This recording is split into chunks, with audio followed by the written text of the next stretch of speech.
Hi, I'm your host, Patience Murray, and I'm so glad to be here with you. And the title of this episode is for a woman who survived, but she's not sure if she still has purpose, if she still has meaning, if she still has value in this earth. And right now, I want to remind you that you are worthy, you are valuable, and you survived because God is not finished with your story yet. So I hope this video encourages you and gives you the message that you need at the right time. Well, starting off, community is so important, especially when you have survived, especially when you have gone through something extremely traumatic. It's so important to surround yourself with the right community of people who can encourage you, uplift you, pour into you when you cannot carry yourself. That's rule number one for surviving and beginning this journey and remembering that God has more in store for you. You've got to have people around you also that are reminding you that you are made for more and that your story doesn't end at the point of your survival. That's a mere part of the experience of you. That's a mere part of your relatability and your ability to put yourself and place yourself in other people's shoes. And we hear this a lot, talk to the self that you were 5 years ago. When you're a survivor, especially when you're a survivor, there are people who've gone through challenging things that you probably understand. And there was a way that you've overcome it. There was a way that you were able to pull yourself up out of those dark pits. And that story, that testimony is exactly what God needs from you right now in this season more than ever. So you survived because God is still writing your story, not just for you, but for the other people that are going to be connected to you, inspired by your story. So your story really isn't for you. It's for everybody that's going to be inspired, motivated to keep going because of how you articulate your journey. So that alone should be enough to encourage you to keep going when you feel like quitting, when you feel like throwing in the towel, when you feel like this is too heavy, it's too much, where it feels like your actual body. And trauma carries in the body. And this is backed by research. There's so many books on this, like Body Keeps the Score. There's so many books on this where it's clear that trauma remains in your body, and you have to do your very best with exercises and somatic therapy for you to get that trauma out of your body. And that's why community and support is so important, because that's how you discover new things that are working for other people that are being able to get the trauma out of their own body. So that's why sharing our stories is so important. So when we need help, we know what's working for other people. And you could be that person that helps someone else knows that they can keep going too. Okay? And I don't want you to beat yourself up. There's a tendency for us as survivors to want to jump right into our purpose-driven activities after going through a traumatic experience. We automatically want to jump right into service. And just in the mere fact of us surviving and being willing to share is a blessing in itself, 100% a blessing in itself. And that alone needs to be celebrated. Just the fact that you did, make it through. But don't put too much on yourself too early on. That's something that I definitely did. And I didn't baby step my way into my advocacy work. I didn't give myself enough time to heal. And because of that, I burnt out really quick. And it took me a long time to really recover from that.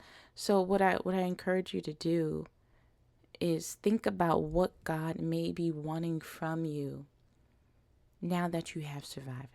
Now that you have survived, start asking those questions of, what did this do for me?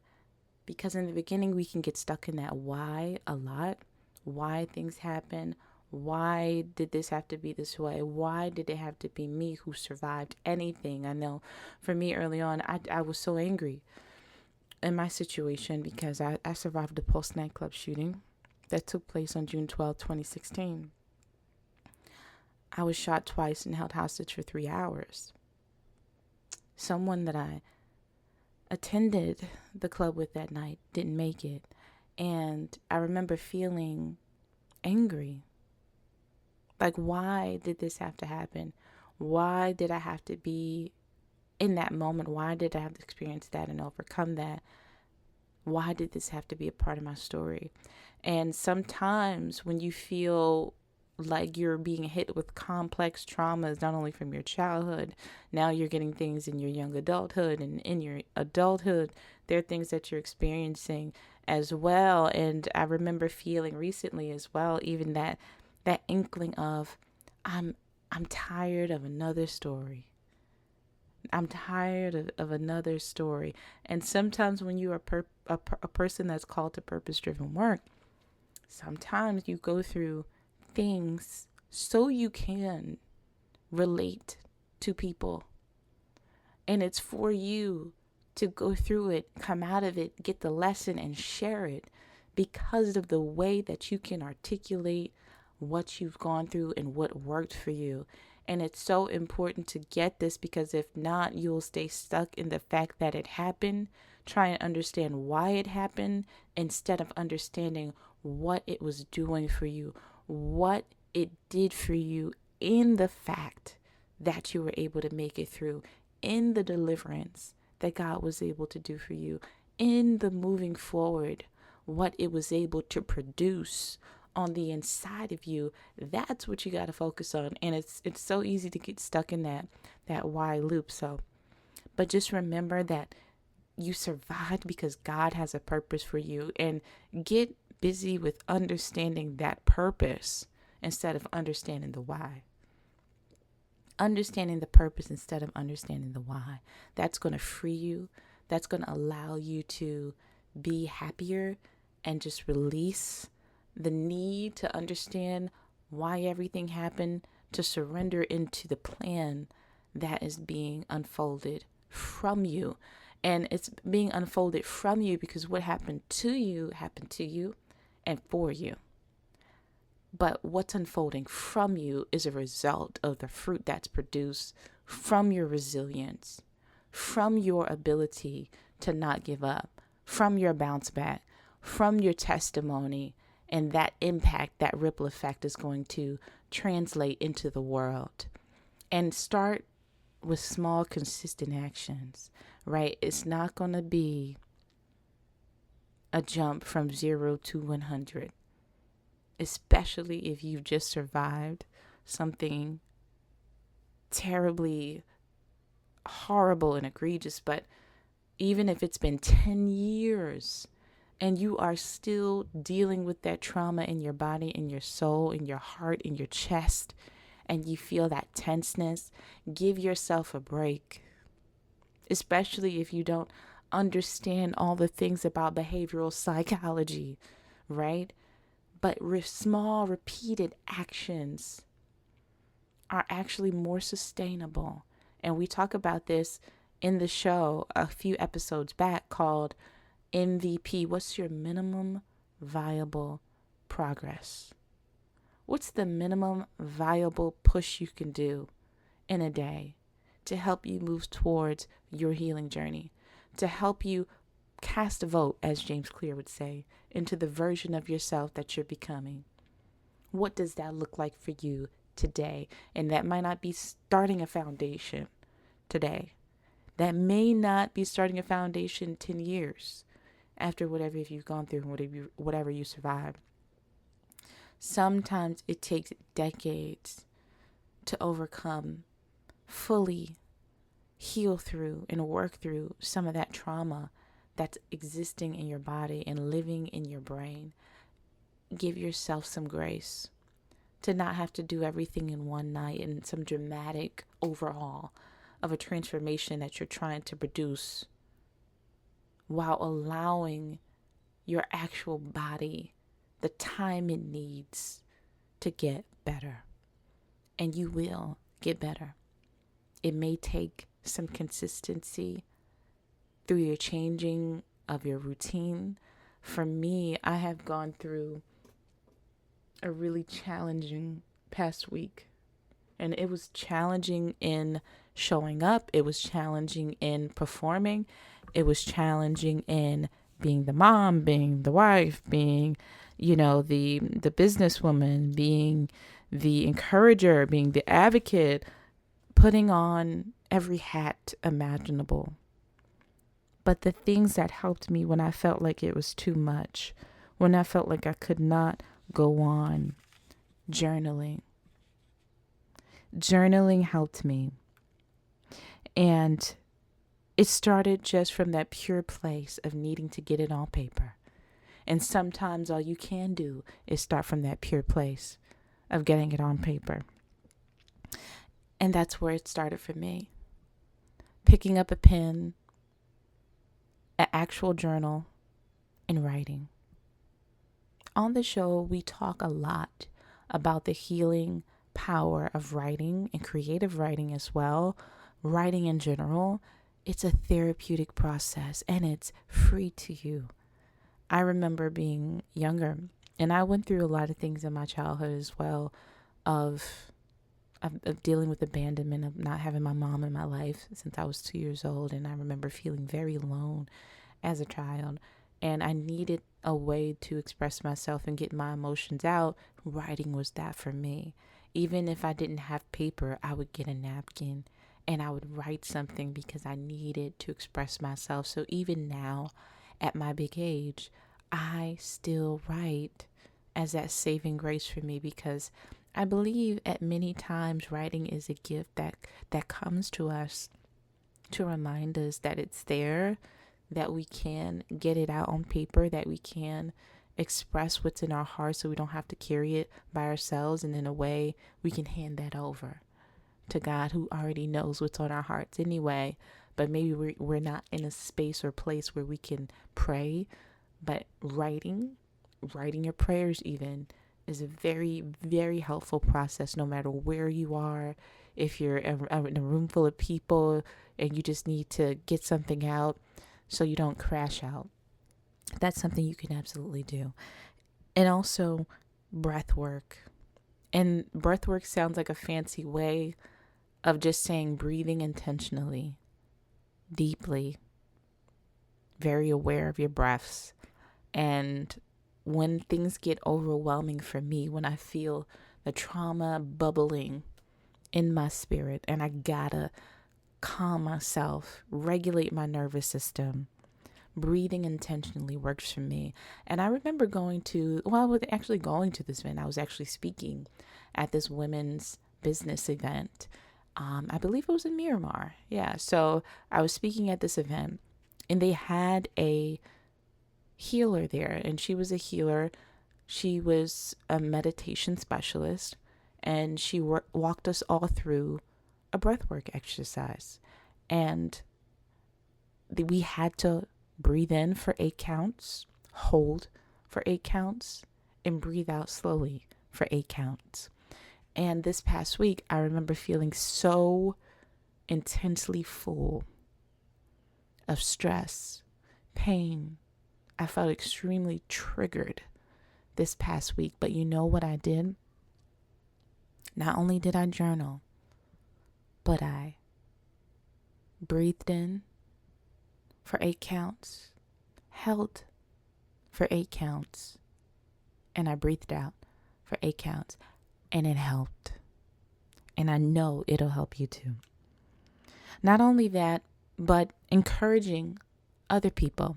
Now, when I'm going through, you are going to see the most motivational, inspirational, aspirational version of me, because it almost feels like I'm kicking off into this hyper boost mode, because now that I feel down, I feel like I must share what I'm going through and encourage someone else who's going through the same thing, because that's almost a signal to me that if I'm going through it, it must be somebody out there that's also going through, who may not be able to get back up again like I know that I can. So let me encourage someone else.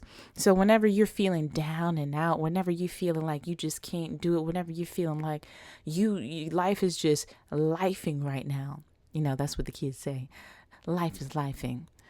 Whenever that happens, be of courage, be of good cheer, be a blessing. Go out and help somebody else. And that may not be actually physically doing something for someone else. Maybe it's just picking up your phone and sharing an encouraging message with a friend, or checking in on a friend to make sure that they're okay. But do something to encourage someone else when you're going through. And I remember Joyce Meyer saying something like, if you need hope, give some away. That's what that is. When you need healing, give some healing encouragement to someone else. So that was helpful for me as well. And going outside. Now, this is science-backed, right? This is science-backed, but going outside, getting some sun, breathing in the fresh air, taking a walk are so important to your mental health and healing. Now, this is May. May is Mental Health Awareness Month. But I want you to take this for what it is and apply it to your life every day, because every day needs to be Mental Health Awareness Month, okay? Or Mental Health Awareness Day. We need to take that seriously, okay? Now, another thing that helped me is stretching. Now, this may not be a full-on yoga session where you can play your healing music and your piano instrumentals and really get into the groove of it and stretch full out. Maybe it's just you standing up from your chair, holding your arm over your chest, each side. Maybe it's putting your hand over your head. Whatever it is, get moving. Movement helps. Now, these are small habits, small things that you can do and take action on immediately to help you calm your nervous system, to be able to get a moment of clarity. And maybe it's not a few minutes, maybe it's not a couple hours, maybe you don't have that. Maybe all you have are a couple moments that you can get to yourself, to gather yourself, so you don't crash out, so you don't let the trauma disrupt everything that God is trying to do in your life. You survived for a purpose. God needs you here, sharing your story. Now, sometimes that means you need to drink some more water. Drinking water helps me when I feel really overwhelmed and my nervous system is out of whack and I feel like I can't regain my stance, or when it feels like my feet aren't planted on the ground, where it feels like I'm floating and I'm lost, where it feels like I can't see my pathway forward. Guess what? Sometimes drinking water helps. Sometimes the cool activation of that water is just the thing that my system needs to signal to myself that I am still here, that I am not in that same place that I was before, that I'm not still on that bathroom floor impulse, that I can feel safe, that I can create a new experience in my life right now. And our brain needs that support. Now, there's mental health and there's behavioral health. Both things are important. Mental health is definitely about the ideologies and the thoughts of how your brain is processing information and understanding and your thoughts, your patterns of thinking, your identity when it comes to that. But behavioral health is equally as important because it's about how you're showing up as a result of that. It's your actual behaviors. It's the things that you're doing that's influenced by your thoughts. We need to prioritize both. Now, for me, also, being creative helps. Now, I'm also giving you the behaviors that you could do and take action on immediately when you feel overwhelmed and stressed about the why, and you get stuck in that warp of trying to figure out and understand why everything happened. Sometimes you just need to take a beat. Sometimes you need to get a little creative, and for you that could be painting. I love to do this with my family. Whenever we have our family down here in Florida, we'll paint. We'll get some canvases, we'll get some paint brushes, we'll get paint sets, and we'll paint as a family. And so much beautiful art has come out of that. And maybe it's not painting for you, maybe it's singing. Maybe it's not singing to be, a #1 Billboard charting recording artist. Maybe it's just singing praise to God that delivered you in the privacy of your own home, in the privacy of the own bathroom that you're at if you're at work and you just need to get a little praise session in. Maybe it's writing a poem. Maybe it's watching a luxury home video to stimulate your mind in a different way. Whatever it is, get creative, because there is actually science behind this. And as the show goes on and I get better, so bear with me. This is a learning curve for me. I have been healing my own halo for most of my life, really. And I haven't really figured out all the things that I need to do and what the purposes God has for me, but I'm making steps towards it. And I pray that I'm being a living example for other survivor women out there who are trying their best and doing their best with a nervous system that may not feel like the best, right? But you're pushing through anyway. So with that being said, I hope that my story, that what I'm sharing with you, I hope it's helpful. I hope it's benefiting you. And I hope that it's something that you needed to hear today. Okay? And I want this to be a safe place for you. A safe place, because I'm a survivor too. I know what it's like to be in a bunch of trauma-informed spaces that don't feel so trauma-informed. I know what it's like to be at women empowerment events that don't feel so friendly and don't consider the fact that there are women who need a tender approach to engaging with each other. And I want to be that space for you. I want Healing Her Halo to be that space for you. But this alone may not be everything you need. So I would encourage you to go to therapy. If you need extra support, I encourage you to utilize the resources that are available to you. And it's a beautiful thing about technology now that everything is so much more accessible for you. So if you need help, it's at the tip of your fingertips that you can go and get the help you need. And there are more resources available now than there were 10 years ago when I first survived the Pulse nightclub shooting, or years ago from that when I was a kid in Philadelphia wishing I had someone to talk to. Now there are chatbots that can talk to you, clinically trained chatbots and virtual assistants that could help guide you, move you away from the pattern of thinking that you may be stuck in that's hurting you and causing you to want to hurt yourself. Use the tools that you have available and use it all. I do believe that you survived because God isn't finished with you yet. God isn't finished with your story. And in order for you to be able to stick around and understand what that purpose is, you got to get moving, and you can't stay stuck in where you are. And in order for you to get unstuck, you have to take these small, consistent actions every day. Again, getting sunlight, taking a walk, prayer, journaling, drinking water, going to therapy, listening to music, maybe writing music or being creative, getting your nervous system out of that panic mode and into the life that God has for you. So I hope this was helpful. I hope that this episode helped put a spark back into your halo today. And I'll know by, if you downloaded it, that it was helpful. That's a signal that lets me know that you found this helpful.